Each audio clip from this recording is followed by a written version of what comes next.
அன்பார்ந்த சகோதரர்களே, இந்த ஒரு செயலை யார் ஒருவர் அல்லாவிற்கு பயந்தவராக விட்டு விடுவாரோ அவர்கள் அல்லாஹ் தஆலா அதிகமாக நேசிக்கிறான்.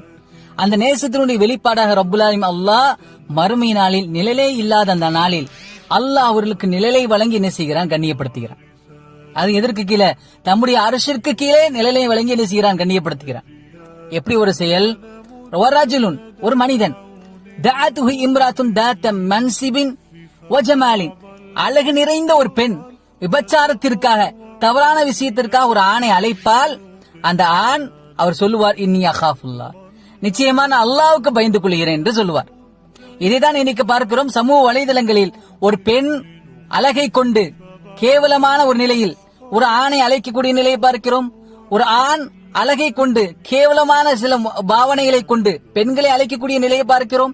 இந்த தருணத்தில் ஒரு முஸ்லீமாக, ஒரு முஃமினாக, ஒரு முஃமினான ஒரு பெண்ணாக ஒருவர் என்ன செய்ய வேண்டும், அல்லாஹ்வுக்கு பயந்து அந்த செயலை விட்டு விட்டார்.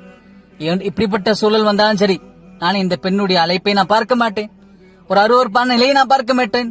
எப்படிப்பட்ட ஒரு நிலை இருந்தாலும் சரி, ஒரு ஆணுடைய இந்த அருவருப்பான நிலையை நான் பார்க்க மாட்டேன் என்று அல்லாஹ்விற்காக ஒதுங்கி கொண்டால் நிச்சயமாக நமக்கும் இன்ஷா அல்லாஹ் அந்த அரசினுடைய நிலையில் இடம் இருக்கிறது என்பதை புரிந்து கொண்டவர்களாக, விரும்பியவர்களாக இன்ஷா அல்லாஹ் இந்த ஒரு செயலில் நம்மை ஆக்கிக் கொள்வோம். ரப்புல் ஆலமீன் அல்லாஹ் நம்முடைய ஈமானை இந்த மார்க்கத்தில்